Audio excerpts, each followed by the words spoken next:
Hey guys, welcome back. I've got that SR that I had been working on in the previous videos. It's been a little while since I've had an update because I have been just struggling with this bike. It's running, it's not running, and tuning has been incredibly difficult, and I finally found the reason why.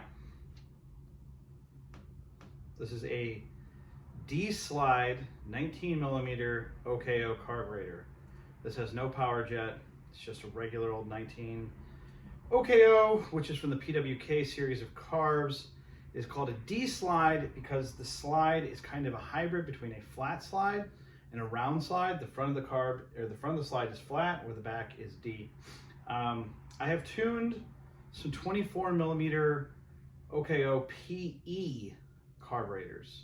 So I assumed that I was ready for this carburetor. I'm also, I've built plenty of bikes. I've tuned plenty of carburetors on 4 strokes and 2 strokes. I feel pretty confident. I even call myself a bit of a carburetor snob. I'm always really working for perfection on them. So this was very frustrating. Being that I've tuned one before, this one was really fighting me. So what it really comes down to with these carburetors is needle, needle, needle. You can buy a 10-pack of needles, and there are 4 characteristics on those needles. There's the upper part, the middle, and then the 2 bottom sections. And those have varying tapers and lengths, and all of those have widths and lengths that do different things. So you can have multiple characteristics in the same needle. On top of your traditional 1, 2, 3, 4, 5 slot on top, for leaning and richening the carburetor. Now, what those needles do, that because of the variations between the 10 needles, so you've got 4 positions on the needle before the 5 slots of leaning and richening. So I mean, that right there, that gives you, that's like, if you do 10 times 4, that's 40 different variations, and of those 40 variations, then you can have 5 different slots from leaner to richer. So that's like 200 variable needle positions. It's madness. And these carburetors rely so heavily on that needle, I just struggled. I kind of took a break and stopped working on it. And then my friend Ryan hit me up, and Ryan ran one of these on his Baker's bike. And Ryan said he just never felt like the carburetor was right. It was always close, but it was never where it should be. And we talked about our different tuning, his approach, my approach, the things we had done, the needles he had used, the needles I had used, and we really came to the conclusion that I don't want to say these are bad carburetors, but I don't think they're appropriate carburetors for most bikes. Take that as you will. So I am running the DO intake, hence the reason I was running the OKO carburetor. Now there is an intake that hooks on to the DO reeds that will spigot mount PHBG or CP carburetor. It's a stage 6 intake. You can also buy an adapter for that and run VM20s on it or VM22s. Andy Thompson makes those. They're available on Treats. They're really nice. They're $100, and that's okay. If you're going in that direction, if I was starting from the beginning, I probably would have went that way because I'm kind of at that cost point anyways. But this is supposed to be kind of a value bike. So I used the intake that I had, and I took a PHBG coupler, and then I stuck that in an OKO intake, and I gooped it all up, and then I spigot mounted a VM18 on there, a carburetor that I'm intimately familiar with. And wouldn't you know it, the bike started right up. Now, it wasn't perfect. I was running a rich idle circuit. My needle was just in the middle, and my jet could be construed as a little rich, but it idled. It ran where I was constantly trying to feather the throttle with this carburetor. Couldn't get it to run consistently. It would pitter out at points. Like you'd be running and it would just die out.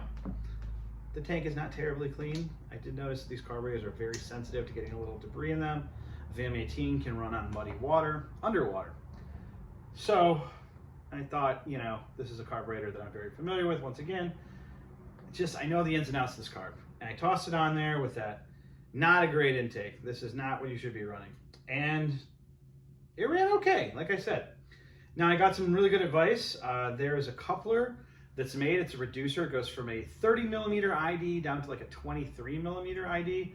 So that's basically the DO size intake down to spigot mounting, say a PHVG or a plain CP carburetor. Again, I have a VM18 on here, spigot mounted. I'm doing that with a just a little adapter piece so that the VM18 is now spigot mounted instead of its usual clamp mount. Currently, I am running a 72.5 main jet.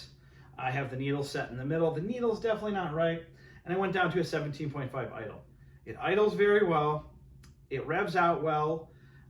I need to play with my variator weights a little bit. We'll get to that in a second. The needle's definitely not right. I'm getting a little rough in my my mids, but that's okay. That's what tuning is for. And I'm on the path where I can have this bike successfully tuned shortly. Now, in the first video, if you've been sticking around for that long, since we were just talking about the variator, I had a GY6 variator that did not quite fit. It turns out I got the wrong one and it needed to be slightly machined. So that's now in there. It just has a larger cheek face than the stock variator. It also runs 16 by 13 weights, which the stock variator does too, but there's no need to notch this one. It just feels a little bit more tunable. I'm also running that GY6 rear contra with a yellow spring. For testing purposes, I was up to like 42 grams. With that contra spring, it did variate fully. It was hitting low 40s. It felt pretty good. I'm currently working on redoing my my variator weights. I'm at like 36 grams right now, and it's feeling pretty good. You know, you really feel it hit the pipe and start screaming, and it's not fully variated, it's still moving. So I think I'm on the right path there. Like I said, my needle still needs some work. Just running up and down the street, I was hitting like 280 degrees, which is pretty butter zone in my opinion. That's, you know, hot enough to burn your oil and not gonna burn up a cylinder or hopefully foul any plugs. So we are currently on the path with this bike. I think tomorrow I might do another video because I think I'm going to fully dial it in and get this done. You know, it's getting dark here around 5 o'clock-ish, 5:30 maybe at the best. And I was a little lazy today working on some other projects, and again, this thing's been a little frustrating. So I kind of put it off, but I'm gonna start the bike for you. Hopefully we'll see if it cooperates here. Let you hear how it sounds. You might hear that needle, you might hear it dragging a little bit in that needle range, which is fine. That's all part of the tuning process. It means I'm on the right path. So without further ado, let's kick this thing over.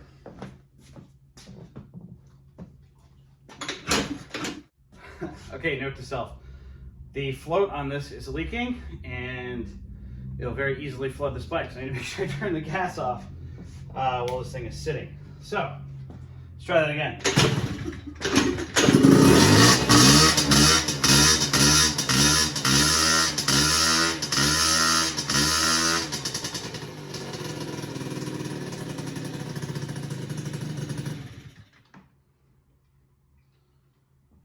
All right, so as you can hear, it starts and runs nicely. When I don't allow it to flood, you might be able to see the big pile of gas on the ground underneath me. So might have to play with that float a little bit, but again, part of the process. I am ready for that. We're gonna get this bike done. I'm expecting low 40s out of it. I don't think it's gonna hit much higher with this circuit pipe, and that's totally cool.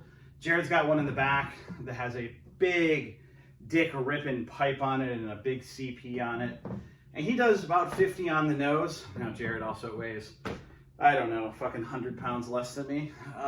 But, you know, is what it is. I am the size I am, and mopeds are tiny. So 40 with really nice acceleration, a little above hopefully will be really good. And we'll get to that tomorrow. So until then, thanks for sticking around. I'm gonna edit this video up a little bit and get it uploaded. So keep an eye on the channel through the weekend and maybe you'll see a little bit more of this bike. Thank you.